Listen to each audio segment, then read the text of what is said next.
Charles, bonjour. Bonjour. Alors, en lisant un de vos papiers, j'étais un peu étonné parce que vous préconisez sur le marché actions de vendre la France et d'acheter l'économie britannique. Mais quand je regarde les chiffres de croissance de l'économie britannique, je m'inquiète un petit peu puisque là, on est tombé à 1,2%. On était à 2,5%, je crois, en juillet 2015. Donc, on voit bien le ralentissement. Qu'est-ce qui motiverait l'achat des actions britanniques aujourd'hui ? Il y a plusieurs raisons pour lesquelles vous voudriez acheter des actions britanniques. D'abord, dans le métier que je pratique, il est de bon ton d'acheter quand c'est pas cher et de vendre quand c'est cher. Ça me semble une des premières idées essentielles. Or, aujourd'hui, si vous faites un ratio de rentabilité totale entre le marché britannique et le marché français, et si vous le menez depuis 1971, date du début des statistiques, dividendes réinvestis, taux de change pris en compte, etc., on a une énorme barre horizontale, c'est-à-dire qu'il n'y a pas de tendance, la France n'est pas plus rentable que la Grande-Bretagne, ou la Grande-Bretagne que la France. Elles ont la même rentabilité sur le long terme pour le secteur privé. C'est ce qu'on voit apparaître sur le graphique qu'on met à l'écran à l'heure actuelle. Donc, c'est la barre qui se situe au niveau du 1. Au niveau du 1. D'accord, très bien. Et aujourd'hui, la Grande-Bretagne est 2 écarts types sous-évalués par rapport à la France.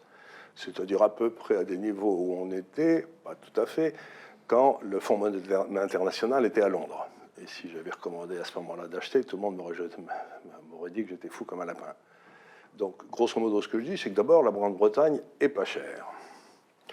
La deuxième chose, c'est qu'elle a un problème politique pour sortir de l'Europe et que les autorités européennes, Juncker, Barnier, etc., ont décidé que cette négociation devait échouer, soit pour forcer l'Angleterre à rester dans l'Europe, soit pour qu'il y ait une dépression en Grande-Bretagne, pour apprendre à tous les autres, et en particulier aux Italiens, qu'il ne faut pas sortir. Oui, ça a une valeur dissuasive. Voilà, c'est une valeur dissuasive. Et donc, depuis le début, je dis que ces négociations échoueront et que donc on va vers ce qu'on appelle un hard Brexit, c'est-à-dire une sortie sans rien de préparé. Et ça, c'est pas la catastrophe pour l'économie britannique ? C'est surtout la catastrophe pour l'économie européenne, puisque la Grande-Bretagne a un déficit de, je ne sais plus, 80-90 milliards d'euros par an vis-à-vis de la zone euro, dont la moitié, ça doit être des voitures, et en particulier des voitures allemandes.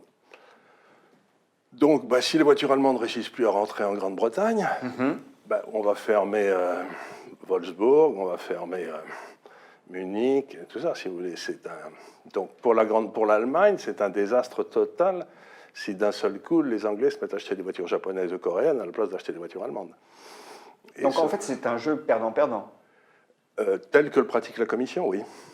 C'est un jeu perdant-perdant. La Commission, aujourd'hui, a décidé qu'elle était prête à prendre une récession en Europe, parce que les Anglais n'achèteraient plus, plutôt que d'offrir une sortie satisfaisante à la Grande-Bretagne, en partant du principe que s'ils offraient une sortie satisfaisante, vous vous retrouveriez immédiatement avec tout un tas de pays qui diraient « mais moi aussi je veux sortir ». Vous voyez ce que je veux dire, c'est parce qu'aujourd'hui, mettons que la popularité de l'Europe politique n'est pas très élevée.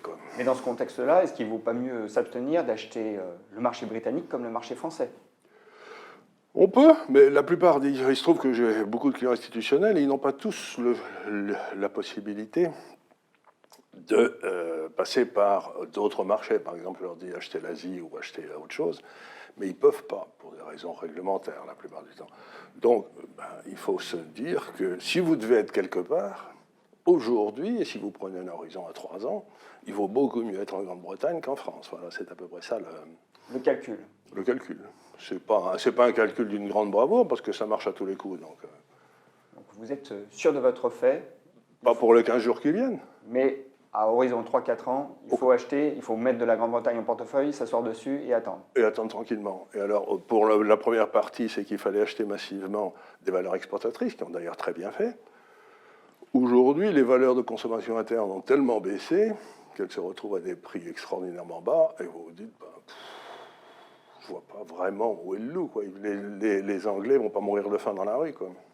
Donc plutôt des valeurs de consommation interne aujourd'hui, parce que quelque part, elles ont tellement souffert, elles ont perdu 10 à 15% depuis le Brexit, alors que les valeurs d'exportation sont montées de 35 ou 40. Donc quelque part, il faut quand même pondérer par les valorisations. Charles, merci. Mais je vous en prie.